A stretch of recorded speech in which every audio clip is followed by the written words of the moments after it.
बौद्ध जिल्लार एकमात्र पौरांचल औषध सिंचन युक्त मशारी बंटन कार्यक्रम जारी रही।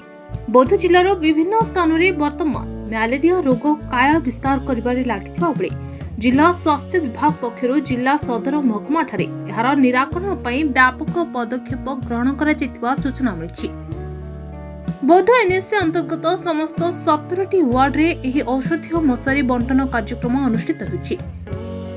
समस्त परिवार को एही मशारी मागणारे बंटन सहित एने समस्त परिवार निजर परिवेश को स्वच्छ रखा सचेतन करा जाउछि। जिला स्वास्थ्य विभाग सहित स्थानीय आशा अंगनवाड़ी कर्मी सहयोग में एही कार्यक्रम परिचालन करा जाउथबा बेले विभिन्न बस्तीर आदिवासी मशारी व्यवहार पर सचेतन करा जाउछि।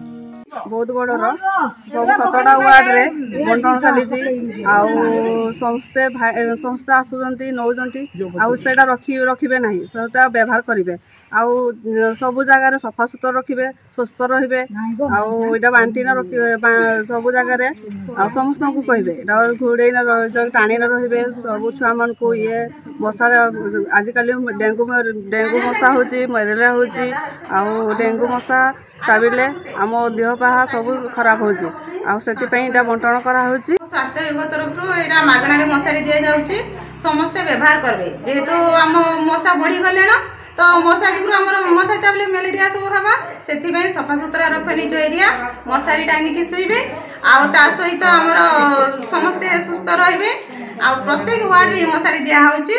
इटा हमर होचे 5 नंबर वार्ड खदाल साइड मशारी बंटा होची और समस्ते शांति श्रृंखला सहित मशारी नौछन। तेबे एभली किछि गुरुत्वपूर्ण खबर देखिबाकू चाहंती आम चैनल को लाइक सब्सक्राइब और शेयर करंतु।